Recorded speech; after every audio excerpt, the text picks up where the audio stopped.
In 1 Kings chapter 12, a decisive moment unfolds. After King Solomon's death, Rehoboam goes to Shechem, where all Israel gathers to make him king. But instead of a peaceful transition, this moment marks the beginning of a great division for the kingdom.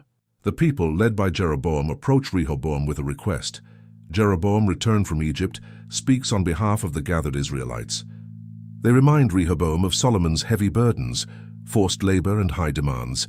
They ask him to lighten their yoke for their faithful service.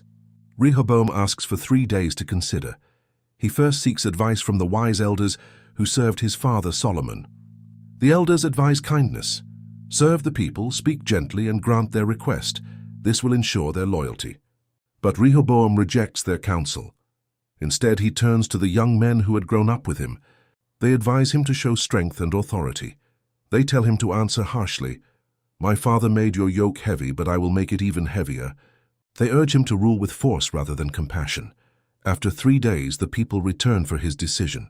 Rehoboam follows the young men's advice, speaking harshly. He refuses to lighten their burden, threatening to increase it. This response causes a breaking point.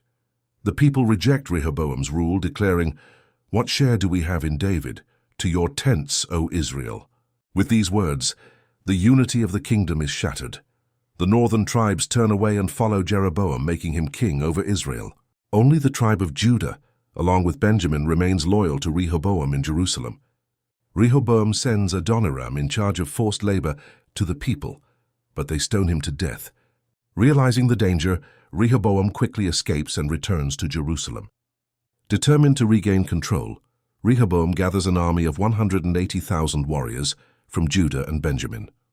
But the word of the Lord comes through the prophet Shemaiah, telling Rehoboam not to go to war against his own people. The division, God says, has happened according to his will. Rehoboam and the people listen and return home, avoiding civil war. Meanwhile, Jeroboam strengthens his position as king over the northern tribes. He rebuilds Shechem and later lives in Penuel. But Jeroboam begins to fear that if the people continue to go up to Jerusalem to worship, their loyalty may return to Rehoboam. To prevent this, Jeroboam creates his own system of worship. He makes 2 golden calves and tells the people, "Here are your gods, O Israel."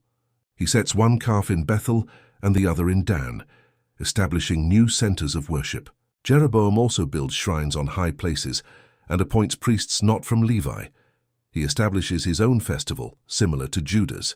Through these actions, Jeroboam leads the people into a new form of worship that turns them away from the Lord. This chapter marks a major turning point.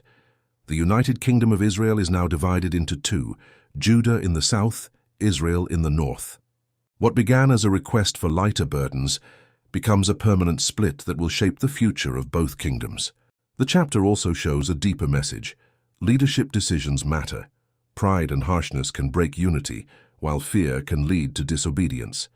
Next comes 1 Kings chapter 13, where a man of God confronts Jeroboam's altar and delivers a warning from the Lord.